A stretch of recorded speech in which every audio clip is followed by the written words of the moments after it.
Jake loves Kira, Bareil loves Dax, Dax loves Sisko, Quark loves Keiko, Kira and Bashir love each other, and Luoxana wants Odo to melt in her lap. Hey everybody, and welcome to the 7th Rule with Cirroc Lofton. Hello, hello. Today we are, oh, by the way, my name is Ryan T. Husk. We are doing a review of Deep Space Nine's Season 3, Episode 10, Fascination, directed by... Avery Brooks. Avery Brooks. And I kept thinking about that while I was watching. He must have had a blast doing it. Written by Philip Lezebnik. Did you ever meet Philip Lezebnik? I don't remember his name popping up. Oh, this is the first I've even heard his name, actually. So I don't know what his history with our show is, but first I heard his name. All right. And very quickly, this is sponsored by Virtual Trek Con. Check this out. It'll be coming out in just a couple weeks. A big, huge 6-day virtual event that is free to everybody, full of Star Trek, and full of more Star Trek. Also, want to give a quick shout out to Abyssinian Kiosk. Check this out. It's Cirroc Lofton's sister. Nice. Makes these awesome designs. Check it out at abyssiniankiosk.com. We'll include that in the description box below so you can check it out. 2 more very quick shout outs. Bill Erickson in Montana sending us some awesome chocolate coins. Thank you, Bill. Really appreciate it. Really cool. He also had to send them out twice because for some reason the first time it was sent back. So really appreciate it, Bill. Yeah, love that, dude. And you. lastly, a very big shout out to Malissa Longo. You guys see her here and there every once in a while, but what you don't see is sometimes when we are running into a scheduling issue or when we need something, we call Malissa. And whether she ends up in front of the screen or not, she's always the person that we call first, and she always says yes to everything, and she is always there for us in case we need her. So we want to give a big thank you and shout out to her for always being there for us. Absolutely. Thank you, Melissa. All right. Now, let's talk about this fun episode. And how are you, by the way, Cirroc? Doing good. I'm all right. Nice. This was a enjoyable episode. It was kind of fun to... It's a little excursion from all the heavy stuff that we've been lifting in this season, you know? Totally different mood. Yeah. It's just like a little vacation away from... And it's very playful. So it was great because I like the fact that they used every character and that we really got to see how DS9 is a family on that station, right? Everybody was kind of intermingled with each other. And I thought that was a really good thing. You know, I don't know. Usually when I would watch episodes like this, I would say, this is not a good episode, or this isn't one of my favorites, or whatever, you know, like on the first watch for me, a lot of times I'm like, and I barely remember this stuff. There's so many episodes in the first 3 seasons that I just don't remember because I watched them once and kind of poo-pooed them away. But now that I've seen them all and I love the characters and I've really enjoyed the lore and the mythology of the whole story and the whole series, going back with fresh eyes and seeing these episodes that I don't remember at all or barely remember, I actually like them a lot more because it just adds more depth. It gives a little bit more fun, especially because the next 2 episodes are going to be past tense, which is a little, more serious. But I enjoyed the fun aspect of it. I really enjoyed picturing Avery saying, okay, we need firewalkers here, and we need acrobats over there. And Cirroc, I want you to be running, zipping over, and I want to grab you. I mean, I just really, and I was wondering if you have any memories of him as a director, whether it's on this episode or in other episodes, of just when he was doing something fun, less than a serious episode, but one of the ones where he was just out having fun. Would his eyes just get really big and, or did he take that also very seriously? That's the thing for us. So my recollection is that the episodes that Avery directed were fun. And So now going back, every time that I can think of, for example, last time we saw was where I got my first girlfriend, right? And I was explaining to him that I want to date a Dabo girl. That was an episode that he directed. Right.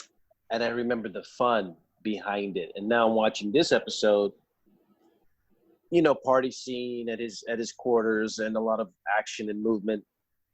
Another episode that he directed, another episode that has the moniker of fun attached to it, in my opinion. And then the thing that stands out the most, obviously, was Far Beyond the Stars, which he directed, which also had an energy level and excitement, even though we were dealing with really serious content. It still had a fun atmosphere with the people dressed up in costume and all the old cars on the back lot. We had all the departments on hand, you know, on deck at the on set to just kind of see how their creations manifested into this, you know, production. So one thing that I know about Avery is that he is a very good director for actors. Right. He knows how to get what he wants out of the actor. He knows what the actor, you know, what the scene's about and what he's looking for, and what to say to actors in order to elicit the response that he's looking for. So that to me is one of the things that makes a great director, able to communicate well and get the performances that he wants out of you. You know, as an actor, I always found that the directors I enjoyed working with the most were the ones that knew how to communicate with actors. And not just because, you know, actors are known to possibly be a little fragile sometimes, where you don't want to hurt their ego. I do think actors get a bad rap for that. I don't think most actors are like that at all. I think that actors are just very sensitive about the final product. They're not so concerned with having their feelings hurt about a bad, you know, performance. They care about what the final product is going to look like on the screen, you know? And right. So if a director is telling you, you know, to do something differently, if an actor doesn't take it well, it's because they're just thinking this will look best on the screen.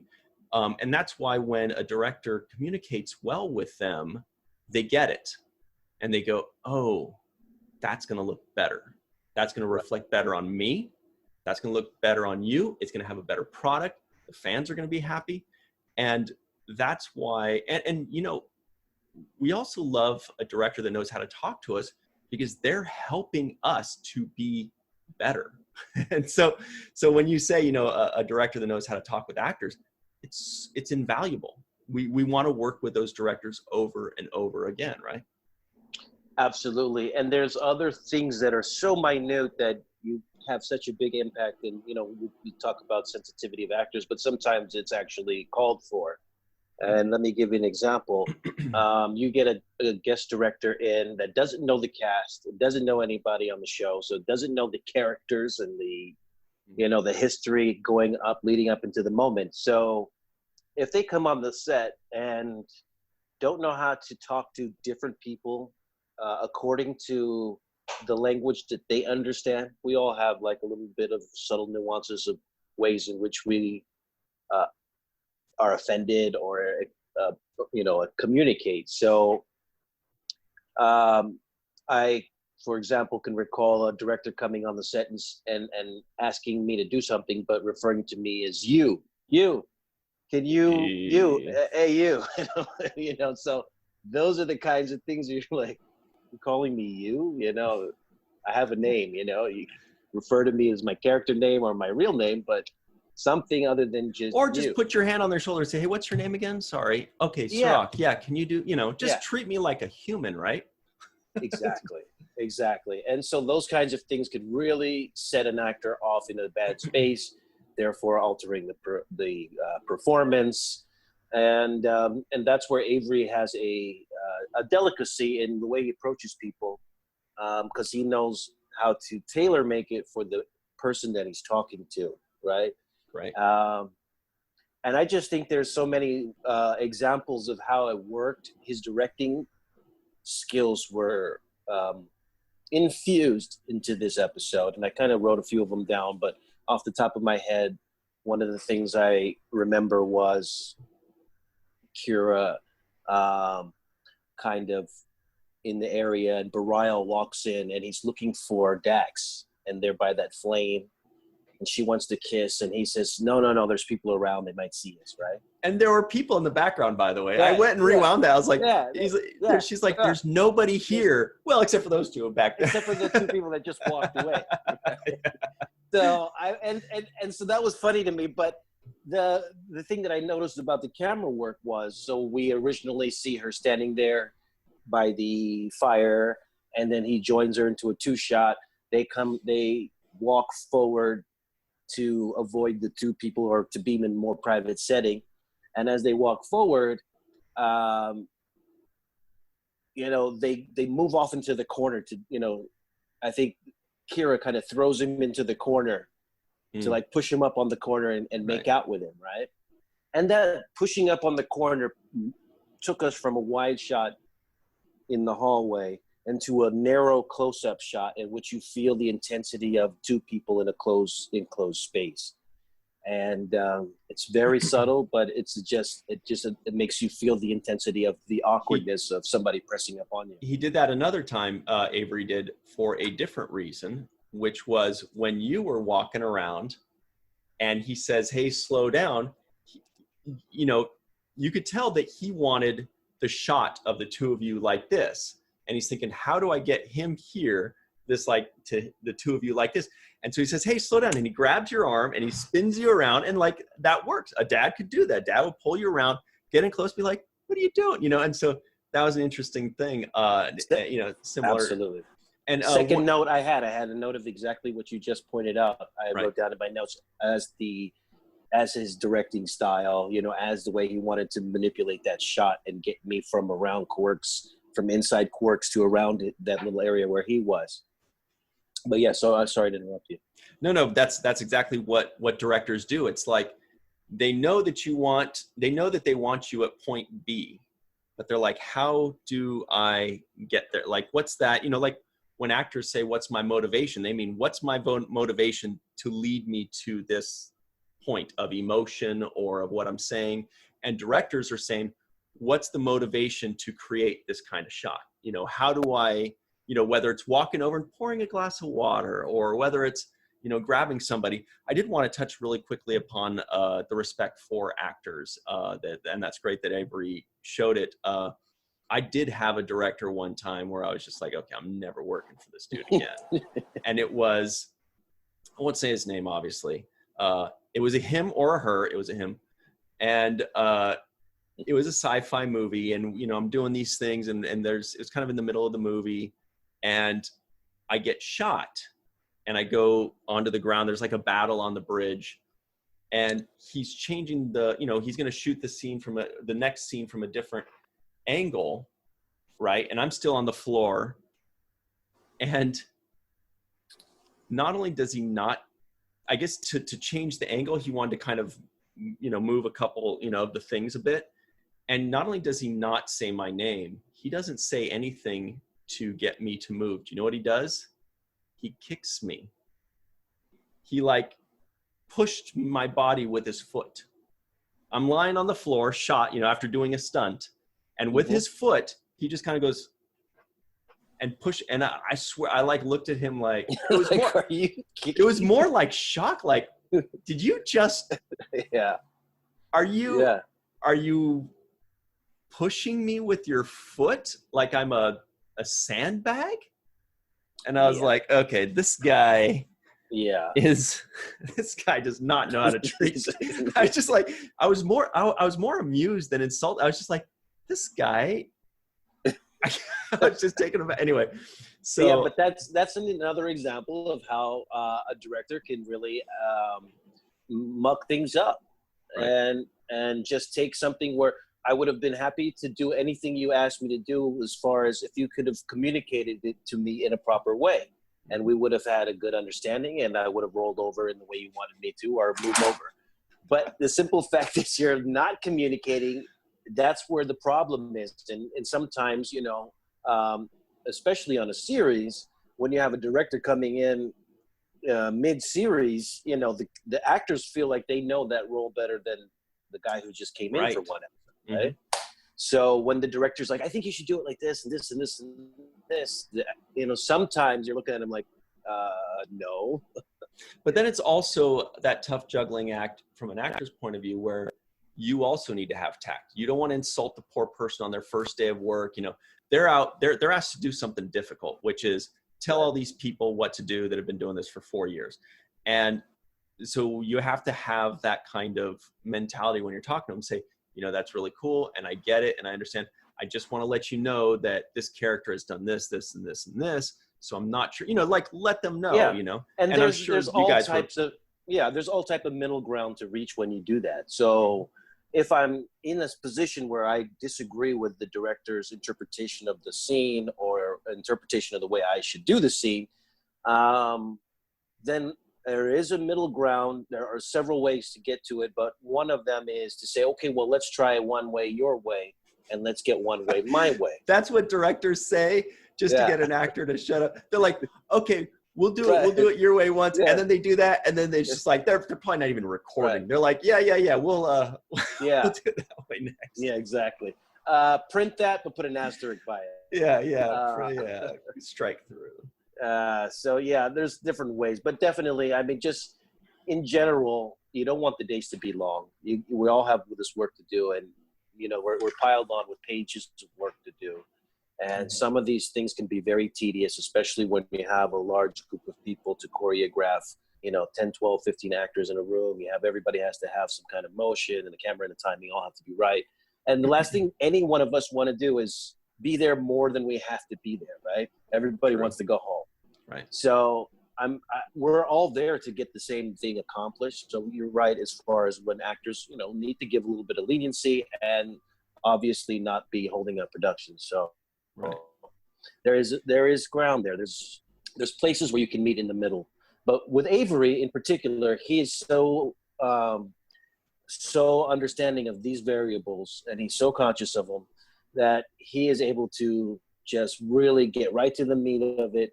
To have a little few words conversation wise, and then he electrifies you. Like he makes you feel excited, like you know, and makes you feel like, gets you involved and gets you hyped up to want to go out and do it a different way or better. Right. Excitement's contagious. Yeah. It's that, you know, it's that motivation. It's that, you know, coach pep talk that gets you amped up before the game. So I remember that about Avery's episodes are traditionally a lot more fun to be on the set. Right. I kept picturing him with wide eyes, you know, just kind of saying, okay, we're going to do this, we're going to do that. One real quick, I did want to also mention that Nam, our Nam of the day was Marta. I don't know if she'll ever get another Nam, but she does get a non-appearance mention. I think that's probably going to be her only non-appearance mention forever. Actually, she did get one in the previous episode when O'Brien was like 16 and dating a Davo girl. Godspeed, young man. So that's 2 Nams for her, and maybe her only 2. I also thought it was funny that Chief O'Brien had 5 cups of coffee in 20 minutes. Did you hear that line? Bashir's that's your 5th cup of coffee in 20 minutes. I don't know if that's a good idea. I heard that line. Yeah. This gratitude festival that they're all getting ready for, it sounded a lot like Thanksgiving to me, like the Bajoran Thanksgiving. Sure. And, you know, so actually I thought that was a little funny twist that they put on it. I also want to, go ahead. No. Go ahead. I was just going to say, I also wanted to mention before we get too deep into the gratitude festival, that the thing that kind of led into it was Jake Sisko's dad, Benjamin Sisko, his line. He says, Jake, you're 16. Take my word for it. You'll be fine. Maybe you'll meet someone at the festival tonight. And I was like, I feel like that's the rudest his dad has ever been. He's like, it's like what parents always say, oh, I'm in love. And they're like, you'll be fine. Who cares that the girlfriend that you loved is gone forever? We go meet someone else. Get over it. Whatever. You're 16.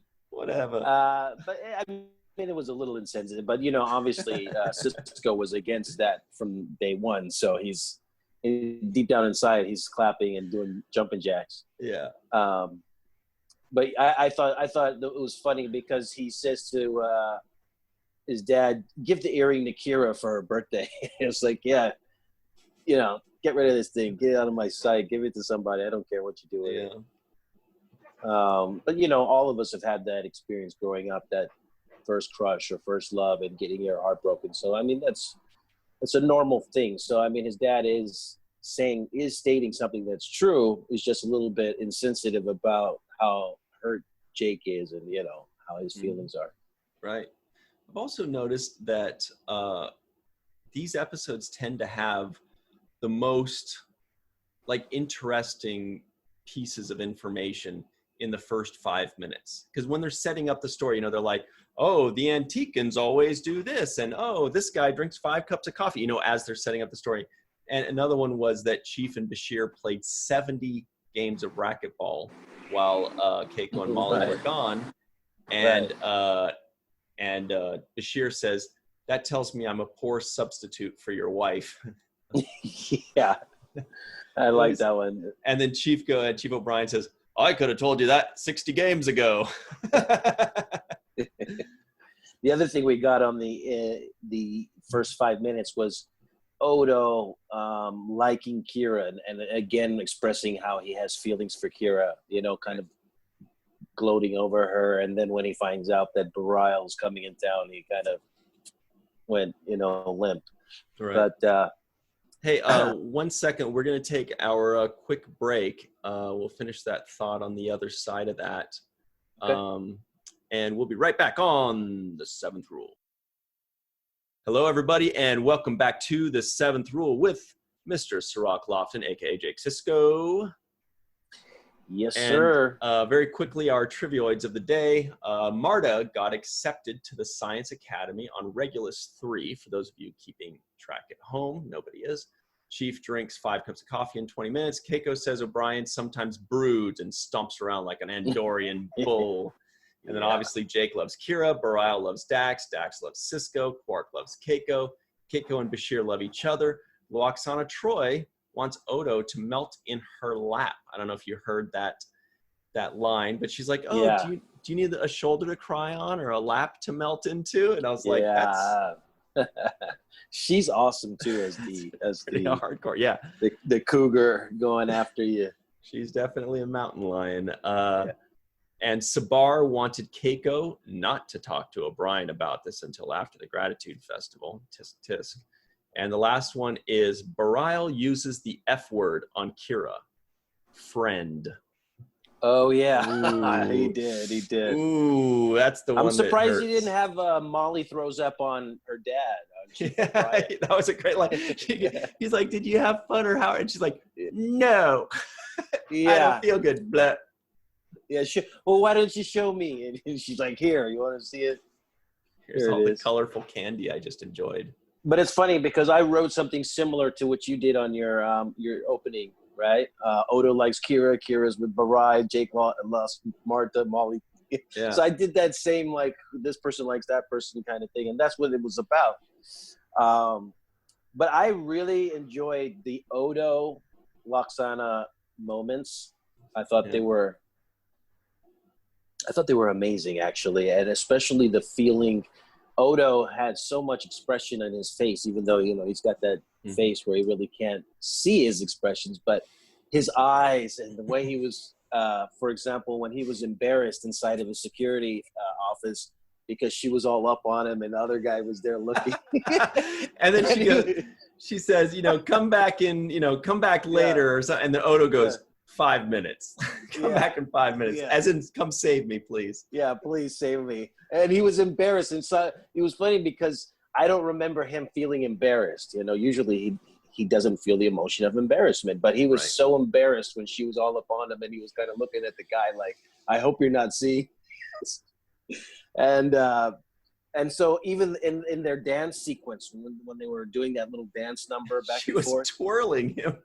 And he was making this face like the faces he was making were like, oh God, please get me out of here. And it was like Mrs. Roper twirling around Mr. Roper. It was just it's classic. It was classic, and they also did similar kind of camera work when they wanted to make him feel awkwardly uncomfortable. They would bring in them tighter in a tight shot and kind of have them in a enclosed space, right? Mm-hmm. But I really enjoyed just the looks on his face. I thought he had some of the best facial expressions in that episode. You know, also Kira, man, how sexy can she get in like 0 to 60? She gets sexy really fast. When she 0 went to over, sexy in 1 second. 0 to sexy in like no time flat. So when Bareil comes in, you know, they greet each other and then they go back into the private area and she just lays back on the bed with her kind of arms crossed behind her. And I was just thinking, wow, she just goes from this tough, like hard, badass, take no prisoners type of person to like this super hot, sexy girl, you know, woman in like no time at all. And that's what I really love about her range. I do think that's also something that's very empowering to a lot of women and a lot of people in general, is that you are allowed to close the door behind you of your own home and your own bedroom and act however you want and do whatever you want. And that's kind of like a thing where she's this high up, militant, tough as nails character. But she's like, but the second I close the door to my own quarters, I can be whatever I want to be, whether it's exactly the same or whether it's totally different. I could be submissive, I could be sexy, or I could be a tough, you know, like, and I thought and she owns it. Yeah. And it's really cool that, like, you know, she realizes that's okay. You can do this thing at work and you can do this thing outside of work. And, you know, it's nobody's business. I just like the range. I just like her range. It's just like she's capable of doing anything. She can pull it off. And that's what I really like. And the confidence that she has. So she's confident. Even when she's in her sexy mode, she's still sexy and confident. And that's another thing that I think is attractive about her. Confidence is sexy, they say. It's sexy, yeah. So I wrote down here, teddy bears are forever, because, you know, Molly has her teddy bears. And I was thinking to myself, it doesn't matter how far in the future you get, kids are going to want their teddy bears. You know? That was an ugly teddy bear. What was that? It was an ugly carnival type teddy bear that she made. But it just made me think, wow, teddy bears never really go out of style. I feel like that was something Avery did too when he's talking to the props person. I just want this big fluffy thing to have a million different colors and be just like a fun little squishy. You know. Yeah. I just thought it was kind of cute, you know, those kinds of things. You can't really, what is a digital replacement for a teddy bear? What could be there is really no high-tech way to pull that off. Something to squeeze in your hand when you're sleeping. Grand Theft Auto, I guess. Grand Theft Auto is what the digital version of that. I don't know. Yeah, for adults, teddy bears. Yeah. I like the line where O'Brien and Kiko were kind of going back and forth. I actually really enjoyed their scenes together because it really came across as a marriage. You know, it was stressful, right? Yeah, that felt a little bit of it. Yeah, that's how marriages go. Like you go from, you know, how's everything going? Nice to see you. Haven't seen you in a while. You know, to get the hell out of my face. To how many apologize. How many times have we gone from, hey, how was your day, to all I was saying was in like 15 seconds. Right. 15. Right.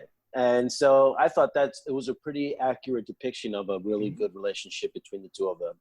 I liked the fighting, and I also liked the coming out of the fighting. The resolution was really, actually, it was touching. I was like, wow, that was really a nice moment, you know, the way it resolved. Yeah, when O'Brien gave his little monologue about, you know, I've sent in my letter of resignation and I'm sorry. And I thought it was a genuine apology. And I was like, Keiko, how come you're not going to open the door and give him a big hug? Man? Well, because she was getting changed. I couldn't do better myself. Yeah, she was. I was thinking I couldn't do this any better than myself. That was a perfect apology. But I like the line that they came up with earlier, which was the red dress is tight. She's like, the red dress is tight. And he's like, that's why I like it. Yeah. Like, but then you can understand why she's not feeling it. She's like, it's a whole thing. You know, sometimes I don't feel like wearing something like that. But it was a really nice moment when she came out in that red dress, because that was her, you know, it was obviously symbolic of her wanting to make up and meet in the middle, and it made him so happy. Like the look on his face was like, I'm the luckiest man alive. Yeah, it was a beautiful moment actually. And the other thing was, when Kira comes up to do the burning of the scrolls, I think early on in the episode, she stands up on that pedestal and says, she throws a scroll in the fire. Awkwardly, to me, that looked a lot like a bomb. And I don't know if anybody else caught that. It looked like a giant bong. It looked like a giant bong with the fire underneath. So I was just waiting for her to take a big I was just waiting for her to take a big rip and say, she's packing some scrolls in there, some wisdom. Yeah, some wisdom, some knowledge. I did think about. I was just gonna say. Did you think about that? Yes, but I wanted to also bring up one other thing about that exact scene. Was a good shout out to Nana Visitor there, because all of her lines were in the foreign Bajoran language, which is already tough enough to pronounce and memorize. But also, she did that while standing up, on something 6 feet up in the air. Also, pouring 2 liquids into a small thing, which is not easy. I mean, they're minor things, but really, when you're pouring 2 things into a little thing, standing up high and reciting these lines that make no sense to you, and not flinching when the thing goes poof, bursts into flames. I was like, she can pat her head and rub her belly at the same time. That's pretty good. Yeah. I've already expressed how I feel about Nana Visitor as just like tremendous talent, and she's the best of the best. Yeah, that must have been hard to do. It must have been hard to do, but she's so capable. There's nothing she can't do. The one thing that I did like too is when Jake kind of goes and puts his Mac down on Kira. I liked how he said, I got a crush on this older woman, and I need your help to talk about it. I just like that opening line. I'm actually going to use it in real life just because I have to pay homage to Jake and his smooth operation. You should say it even if it's a younger woman. That'll go over real well. Yeah, that'll really work out. But yeah, he was like, I love you, Nerissa. Want to go out with me? Yeah, that was a great line. I'm pretty sure they got that from me actually saying that in real life. So I think I wrote that line and I didn't get any writer's credits for it, just for the record. Every was like, what's that thing you always say? We're going to use that. Yeah. And he knows. So, and he, obviously he's directing it, so he knows how to play off of it. He's hyping up my infatuation behind the scenes, so that's another element that's at play. I do like, once again, I like the fact that everybody was in this episode. I like the fact that they used all the characters, so everybody got kind of an equal amount of time. I didn't really see an A storyline, B storyline. I just felt like it was all one storyline, right. But I did like the camera movement, the sweeping pans, the motion.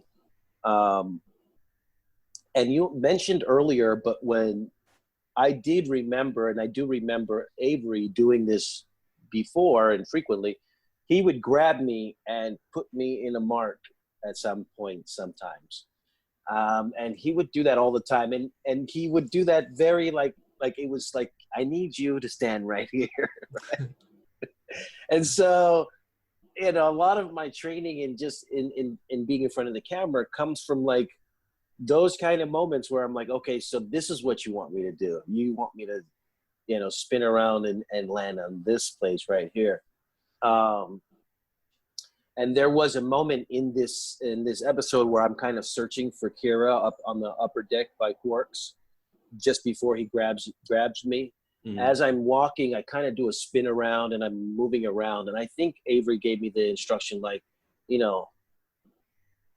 you're comfortable here. So, spin around, walking around as you do your thing. You're walking, you're doing your dancing around the busy place. So I'm pretty sure that came as a directorial advice to me. Like, I'd like you to do it like this. Yeah, it seemed like the people that would get hit with the headache and the love spell or whatever, it seemed like they also, because it's not just this love spell, they also have this unmitigated level of confidence.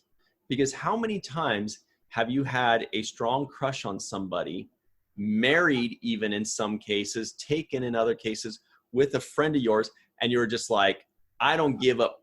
I am ready to shout it to the world. So it wasn't just like a love bug, but it was also like an inebriation, to where they're just like, they don't care about consequences.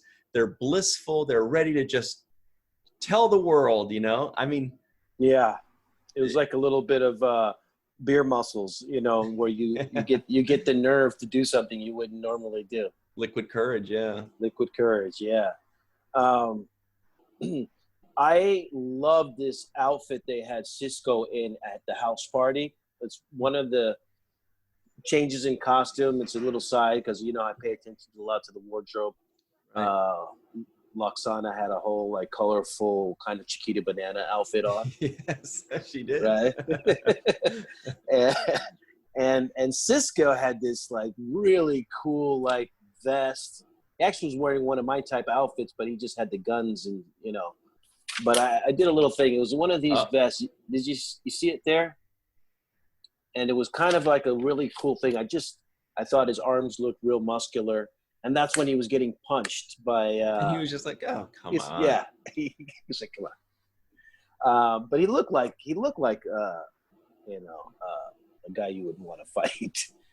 So I wonder if that means if he was wearing something that Jake Sisko might have worn sometimes, that maybe Jake Sisko just dresses like that because he gets his dad's hand-me-downs, and you know, Garrick alters them to have really long arms or whatever.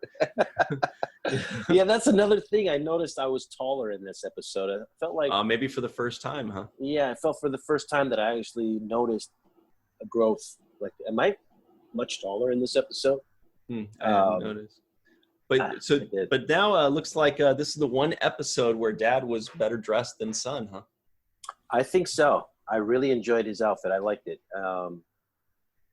You know, and then we have to do a little shout out to Quark in this episode. We didn't talk much about him, but he had the Bajorn earring too. Yeah, nice touch. He had a few things. One, he was selling merchandise, so he had the collector's items, right? The latinum plated pens and stuff like that with the scrolls. So he was doing his usual carnival Quark. But he also gave us another glimpse into the Ferengi chauvinist world, right? So he said something to the effect to O'Brien, you let your women go out in public, get jobs, right? And it just... wear clothing. Yeah. It's bound to happen. That's what he says. It's bound to happen. It's bound to happen. We have great lives in, you know, in our culture. And so I just thought that was... it sounds so ridiculous when he says it that it's funny, right? Because you're like, you let your women do this and do that. But there was a time when these kinds of things, you know, were the norm. And it just stands out as such an obscenity now when you listen to it, right? It's like, wow, this is so far from where we are culturally now. That this is laughable, right? It's a real indictment on the character and their culture. More so than the people that they are oppressing. You know what I mean? Like it's not saying anything bad about women or Ferengi women. It's saying something bad about Ferengi that they actually think that way. You know? Yeah. I mean, we watch that and we're just like, oh my God, these guys. It's laughable. Yeah. Yeah, but it's also kind of necessary to highlight a contrast of how far we've come and how silly that kind of ideology is. So I enjoy hearing it, even though it's so backwards. It lets us know, yeah, it's backwards by just saying it in such a way. There was also a moment where Dax is giving Morn advice, and I wanted to see a little bit more of Morn, but whatever. At least we got a sighting. I think it would have been cool if somebody fell in love with Morn. Like if somebody was just like, oh, Morn is the one for me, you know, boy, oh boy, that's the guy. I could listen to him talk all night. Yeah, that would be nice. Thanks. Thanks for humoring me there. It was a brief moment. Yeah, it would be nice. There were other things there that, they could have added more of. I mean, Odo wasn't affected by it, so he didn't really. I thought he was going to go harder after Kira or something to that effect. Maybe he was a little bit. He was very tolerant to Lwaxana. Usually he's very like, leave me alone. But he was letting her twirl him around at least. So maybe he was feeling it, It didn't really appear that way. Maybe he was getting the bubbles that we mentioned before. Maybe he was starting to bubble a little bit. Yeah, I'm not sure. But overall, I would say it was a pretty good episode. It was entertaining. It had me like kind of sitting back and laughing and watching. I think I laughed out loud a couple of times. Mm-hmm. Just a few moments there, right. Where, Odo's face had me busting out laughing. So there were a few times when I would just look at his face and literally just. These are the kind of episodes that aren't looked at as very good because they're not really important in the grand scheme of things. There's not a lot going on, on the big picture. But when you look at it, by itself, and you already know everything that's going on with Star Trek and with Deep Space Nine, it is fun to get a breather. We do need a breather sometimes where something's just fun, something's simple, something's easy. And this one was so simple and easy and fun that the evidence to me was the solution, was the fact that we're looking and there's 2 minutes left in the episode and we still don't even have hint number 1 as to what is causing this problem. You know what I'm saying? Like usually in the first 10 minutes, we get a hint what's going on, and then they start to go to solve it, and then there's a twist, and then there's maybe another twist, and then a solution, right? We went through the entire episode up until the final minute or two without even. Did you have any guesses up until that point? I did, because there's Lwaxana there. But I just remember thinking, whatever it is, it better happen now, because otherwise it's going to be to be continued, and they really should not make this a two-parter. But I did have a guess. I did have a guess it had something to do with Lwaxana, because it had to be something simple, and she's empathic and she's horny, generally speaking. So I had my guess was not her at all. Even though it would make sense, because when they bring on somebody that's not always on the show, that usually are a central piece to the puzzle of what's going on in the problem. But I wasn't thinking like that at the time while I was watching it. So actually my first guess was maybe it was the scrolls burning and the smoke from the scrolls. Interesting. Right? People were getting high. I thought, maybe everybody's getting high off this scroll, man.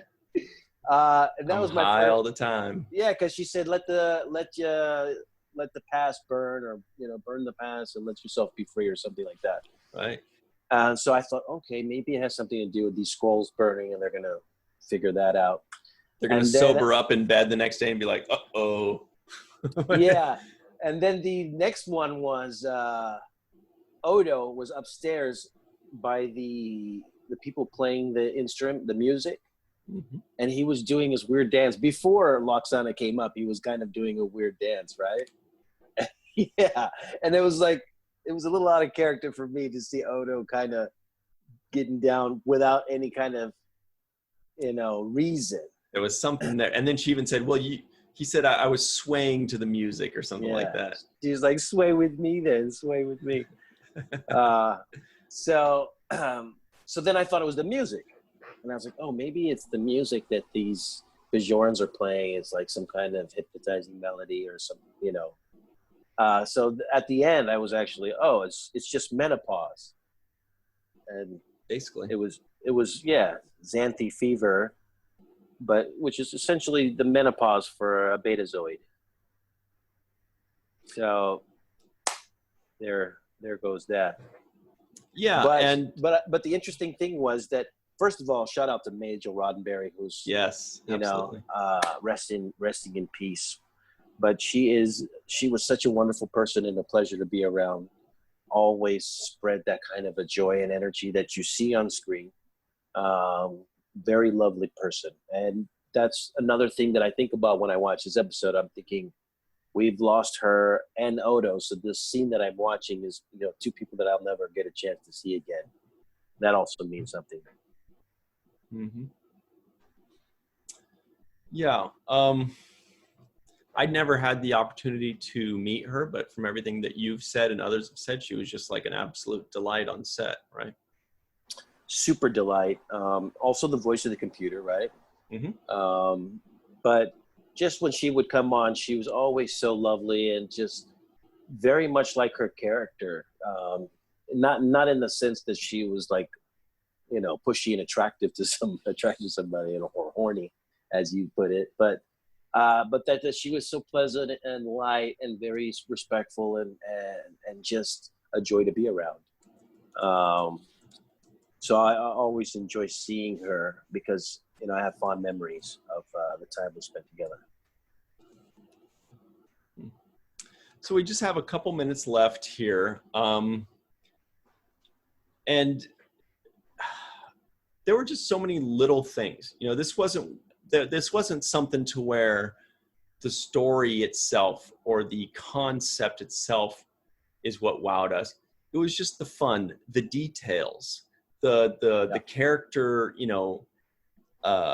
deep dives they would do. Because he would say, like, even at the end, he said, "Oh, it's kind of like it made us act upon our already previously, existing sexual wishes." And Sisko was like, "Well," he's like, "it was super subconscious though. Don't worry." So subconsciously, somewhere deep down in there, all of these things are accurate in some way. And Jake Sisko is in love with Kira. Don't blame me. That's what the doctor says. You don't seem to be denying it too. I don't have any problems with that. That's very good writing. Excellent writing. But yeah, I mean, the only weird one out of it, I guess there were two weird ones out of it.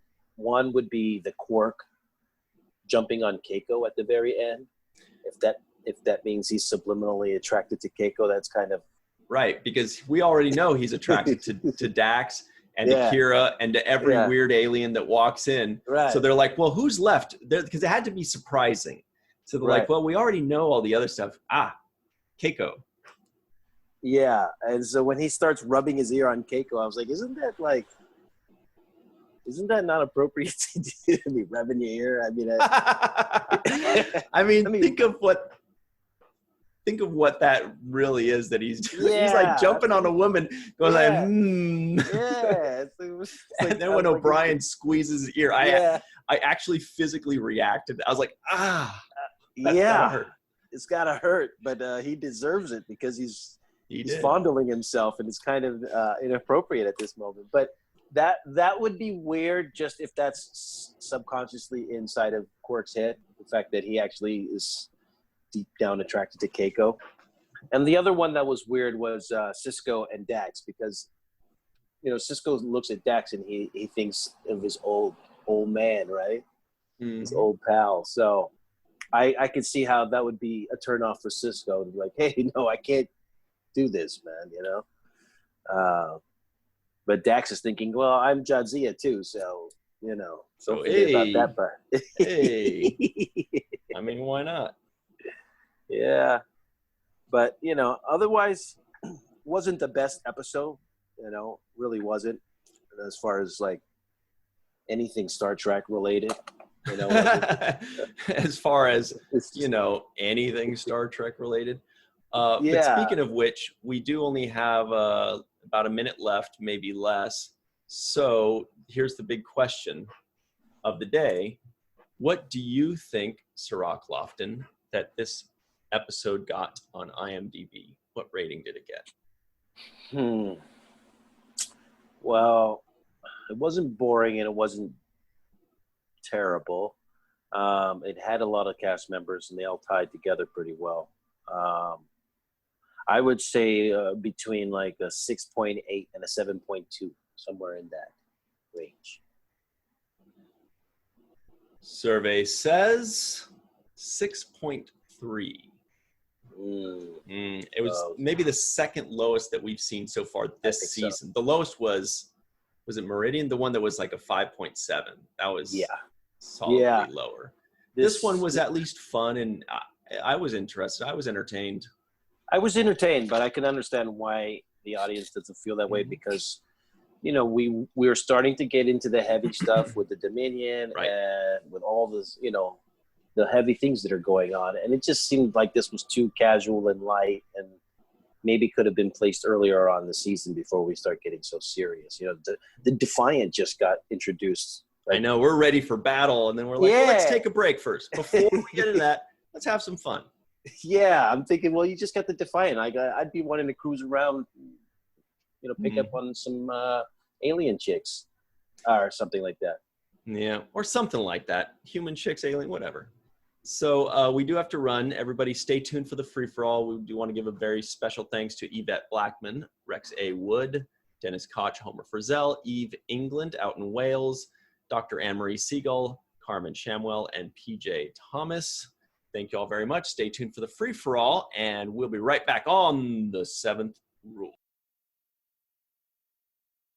Hey, everybody, and welcome back to the 7th Rule. This is the free-for-all with Cirroc Lofton. Hello, hello. Also, Commander Homer Frizzell, Eve England out in the UK, specifically Wales, no, we're not going any more specific than that. And Anne-Marie Segal, Dr. MD, Rex Heldar Joy. That's right, good knowledge.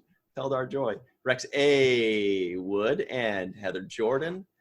So, Anne-Marie, you're right. Heldar Joy. We just watched that fun episode. We had some fun. And we thought a fun question would be, if you're ever feeling down or if you just need some comfort food and you want to watch a fun episode of any series, a fun episode, whether it's a fun moment or a fun character or just an episode that has a lot of humor, what episode would that be? Great question. Thank you. I thought of it 30 seconds ago. We're going to start with Heather Jordan because she looks the least prepared. She was looking off to the left, which means she has no idea what her answer is going to be. Yeah, it's thinking is what it is. I don't know. Like, if I'm going to go fun, I'm going to have to do the, now I cannot remember the name of the episode. It's okay. The oh my gosh. We were just talking about, me and Rex were talking about this episode the other day. The singing one. Which series? DS9, where they get trapped in the game. Oh my god. Oh, Alan Murray. Alan Murray. Yes, Alan Murray. Oh, Move Along Home, right? Home. Yeah, that one. I just could not remember the name of that. Total blank. But I like that episode. I do. Like, everybody hates it, but I like it. If I want to watch something fun, just for that one scene where they're all hopscotching across the room. The best part of that is watching Major Kira doing it so unhappily. She's like, 1, 2, 3. It's super cute. So unhappy. Didn't she try to do it without doing the movements and like it didn't let her through at the first time? And then she's like, oh, I have to do it. What about you? That would be mine. Rex, do you have a favorite comfort food or funny episode or funny character that you just gotta see? Piece of the Action, original episode. And Marie agrees with you. That was my answer. Thanks, Rex. I'm sorry, that happens all the time. Wow. Two of this you? This must be a great episode. There's another Piece one. of the Let's Action. see if you get the other one. It is good. There's another good one, too. Let's see if we can come It's up the with one that. with Thisbin. Yes. The card game on Tuesdays, and you do. Piece of Action, huh? Yeah, it's like a gangster one, right? Yeah. Yes, it is the gangster one. Where they get in the car and Kirk is trying to figure out the stick shift in the car and keeps going in reverse and then going forward. Yeah. Car, go. Rex looks cool, man. You look like Geordi in The Next Generation, where he starts to go like he starts to glow in the dark or whatever. Trying to figure out what's causing it. Oh yeah. Good Like luck. my head keeps going like transparent. And Jadzia Dax would be attracted to that, if I remember correctly.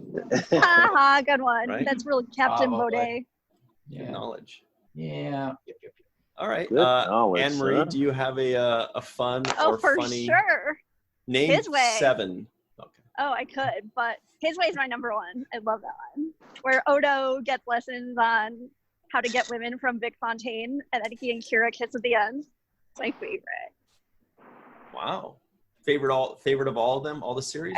Well, it's my favorite like comfort one, and then my other two are Someone to Watch Over Me, where the doctor gives 7 dating lessons, and then the other one is Virtuoso, where the doctor like goes to a planet and becomes an opera megastar. Those are my favorite 3 as comfort food, and then also like usually if I do His Way, I'll just let it run because I love all of Star Trek. Rex, you're doing a quantum leap on us. Yes. You're about to turn into Scott Bakula. I'm phasing in and out. I know. He's phasing in and out. I don't know what's going on. I couldn't keep a straight face because I just see him going blinking. He's literally in and out. phasing in. You're getting beamed out. Yeah. Turn up the power on the. You're like, please, We need more power. turn up the power. Maybe he's evolving like The Kes. pattern buffers are losing their pattern. Thank you. Absolutely. I don't know what's going on. Sheesh. I'm having a green screen day. Now, Turn Eve green on England, us. Eve England, first of all, I would like to apologize for all of our shenanigans up until now. But do you have an episode you'd like to bring up that you really enjoy or that makes you laugh or makes you happy? Yeah, this is hard. I think the one I can think of that always stands out as just being absolutely hilarious and always really good fun is, and I don't know what it's called, but I think it's the one when they're stuck in the holosuite and the safeties all go off and they're in that sort of James Bond world. Arban Bashir, I think. Yes, right? that's it. Yeah, I just absolutely, and I just love Chief O'Brien particularly, and his sort of rough man kind of look is just hilarious. Yeah, probably that one. Yeah. Nice. Is Chief O'Brien your favorite character on Deep Space Nine? He's not there's just something about him. I just sort of think, oh, poor Chief. It's just everything bad always happens to him. And we're just always like, oh, here we go, poor Chief. And it's just like a running joke. And it's very amusing. He's the guy. We always go, poor sap. Well, Commander Homer Frizzell, donning the awesome Captain Nog Forever shirt with the Captain Nog Forever background. That is really cool. So I was going to go piece of the action. I don't really have one that I go to. It's pretty much put in or start playing a bunch of them and watch, say, 3 or 4. But I would say comfort food-wise, it's mac and cheese. So I would make that up, but I would make it extra cheesy. I would use some I'd use some cheddar on it, so you really get the cheese. Because you did ask about the comfort food. Not actual comfort. I'm so lost. Now I want mac and cheese. Didn't I hear Now I'm comfort mad. food? There's no mac and cheese at the grocery store downstairs, and I'm going through a But straw. if you're just looking for one episode of Star Trek, aside from Piece of the Action, it would be Trials and Tribulations. Okay. Fun one. Fantastic. Great answer. Yeah. I make an amazing Trial and Tribulation. Oh. no mac and cheese. Actually, Homer's had my mac and cheese. Is it a so- casserole type of mac and cheese? No, it's just made from scratch. Like with a pound of cheese. A pound of cheese is in it. I love Homer, mac and I cheese. figured you'd get the Everybody second does. episode, the second one that I was thinking of. Surely is another fun episode. Good one. Well, that would be incorrect, Gotta Rex. use his telepathy. You don't think it was fun? It didn't even come to mind. Oh, And there were a few others, but maybe I just have to go back and watch Finnegan and those guys. Yeah. And check it out. Yeah. Yeah. And the rabbit. Now, Yeah, the Cirroc, rabbit. Yeah, right. what about you, Cirroc? Is there an episode now, we're in the 3rd season. Is there one that really stands out to you where if you just wanted to watch a fun episode and have a laugh, that you would go back to it?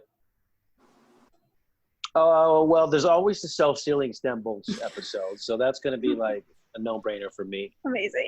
It just brings back those memories. Yeah. the great Aaron Every Eisenberg. episode where he's going through puberty, those are his favorite. Yeah. So, who was the director on that one, and is he still around? And could you get him on the show? Les Landau. We'll never forget old Les Landau. We should get Les on the show. That'd be great. I bet you Ira could find him. It's not too far. Didn't Ryan said less is more? Yeah. In the previous episode. I don't know how he hasn't said it yet. Oh no! Yeah, he did. No, say he said it. I think No, he today. Said I mean, Oh, today. yeah, he has said it many thinking times. back, I remember fun days that I had filming. I would do Take Me Out to the Hollow Suite, just because God. I enjoyed the baseball, the whole day, the whole filming of it, the whole thing was fun for me. So it brings back that comfort food type of, just memories of hanging out, playing baseball with your guys. Aww. Yeah, that one does seem like the one that would be the most fun to shoot, because you're just hanging out, you're having fun, you're doing something different, you're doing something that you would enjoy doing outside of work anyway. Right. And that did was one I craft was thinking of services too. go hot dogs and Cracker Jacks for that one? Or was it Nice. something And else? peanuts.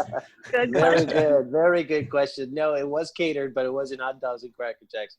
I'm pretty sure it was like one of those build your own pastas type buffet lines. Fun. And then Opportunity missed.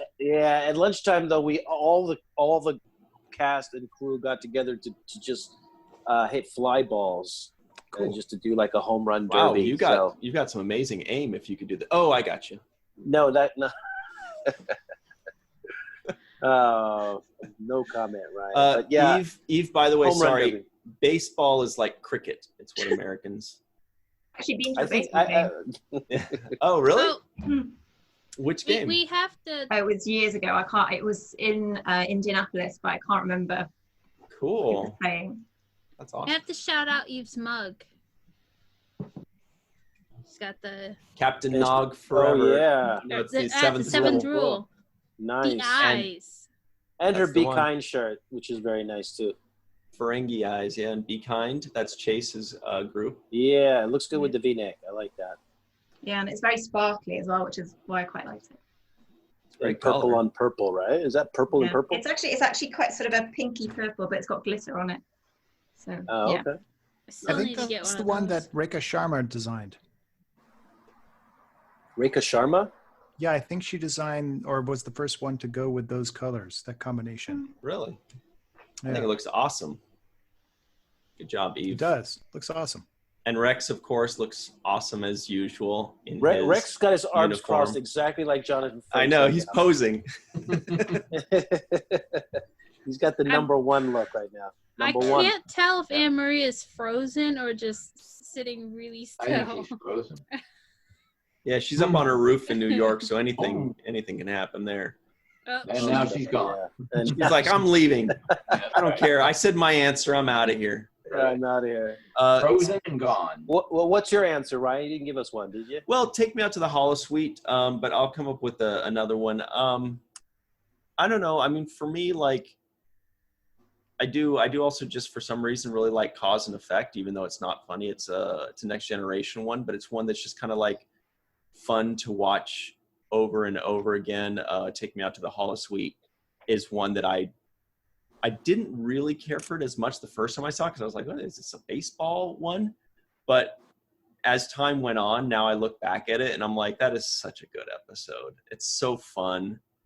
It's so happy, you know, and it's nice to have these breaks of happy, easy fun in the middle of 20 episodes of Dominion Wars, you know? So that's Except for the last episode that we just covered, it was kind of corny in the middle of all this serious but stuff. it's same The thing though. Yeah. Fascination episode. Here comes Anne Marie.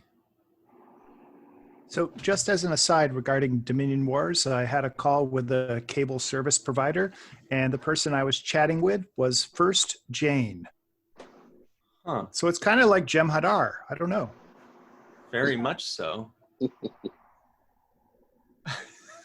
I just thought I'd slide that in while we're waiting for Anne Marie to join us again. Yeah. You bought us some time. My did. internet never went up before.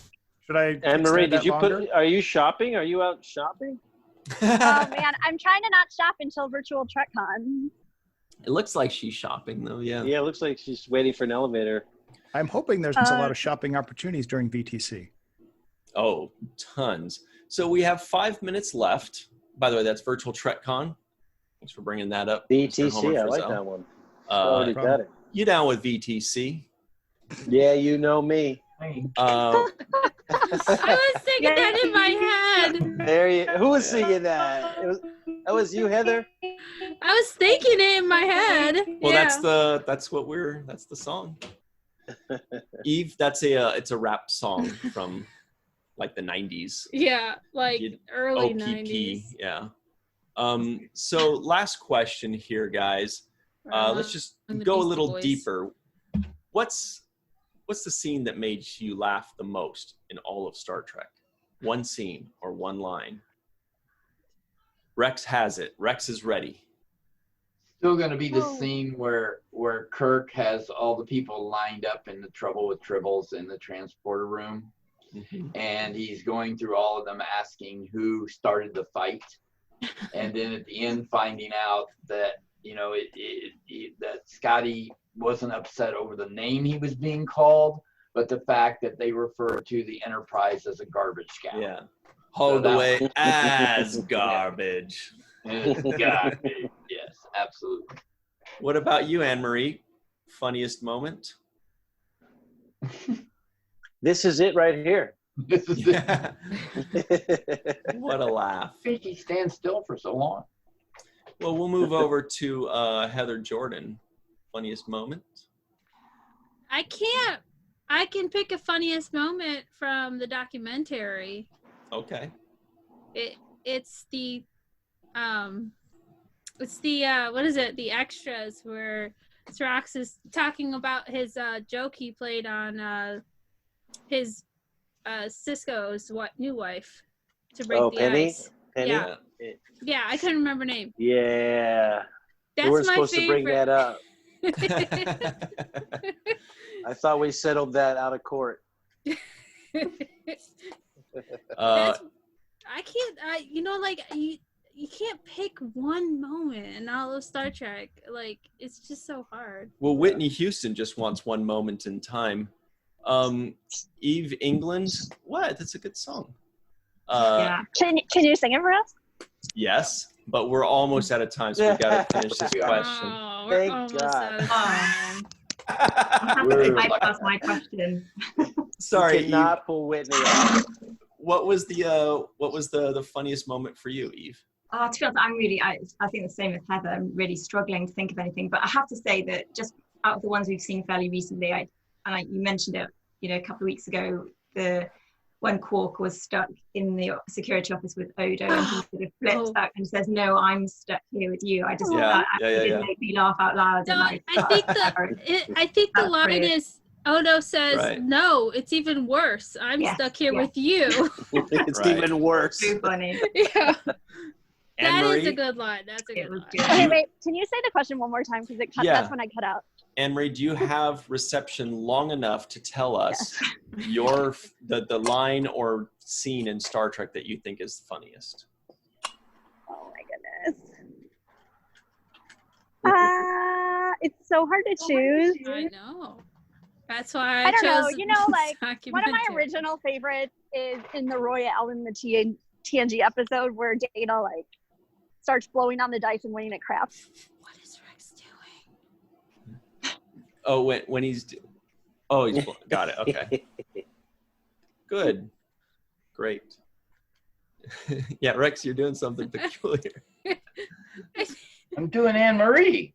Oh, yeah, between you and Anne-Marie, you guys are like, this is the Kelvin timeline. I didn't want her to feel alone.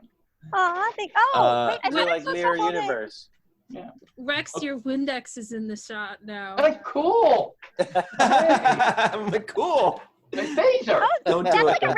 No, TNG used so much Windex for their screens on the bridge, so it's really authentic. Nice. It's authentic. Homer Frizzell, funniest scene, line, moment, character? So I don't think I've laughed at anything. I believe that. But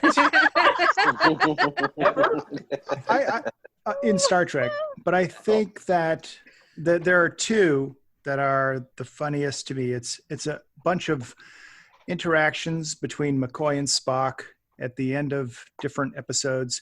And then I would say within What We Left Behind, it's Aaron and his middle finger as he's walking out from his interview. Oh, yeah. I love that part because the chair falls and he's like, did you get that? Yeah. Yeah, that was a good one. All right, we just about out of time, but Cirroc Lofton, funniest scene, moment? I can't really think of one singular thing, but I personally have one where we were filming it, we were supposed to be on some planet, and the outfit I was wearing was a little too tight, so when I squatted down to do the thing, my whole backside ripped open, and every time I watch that scene, I know what really happened in that moment. So I won't say which episode it is. Actually, I will say when we get to it. Is the actual moment on film? Like that part I don't know. I hope to God they didn't use the actual splitting of the pants moment, because that would be really awkward. But right. I'll never forget that moment. It was hilarious. The whole set was laughing. Everybody was laughing. It was just like one of those moments where you just can't avoid it. I hope you're wearing clean underwear that day. Yeah, well, hey, they were issued by Paramount, so if they weren't clean, that's on them.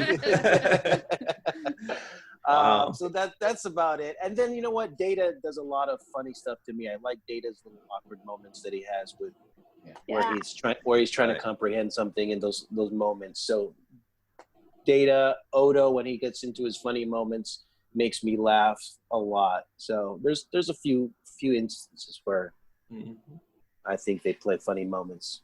Got it.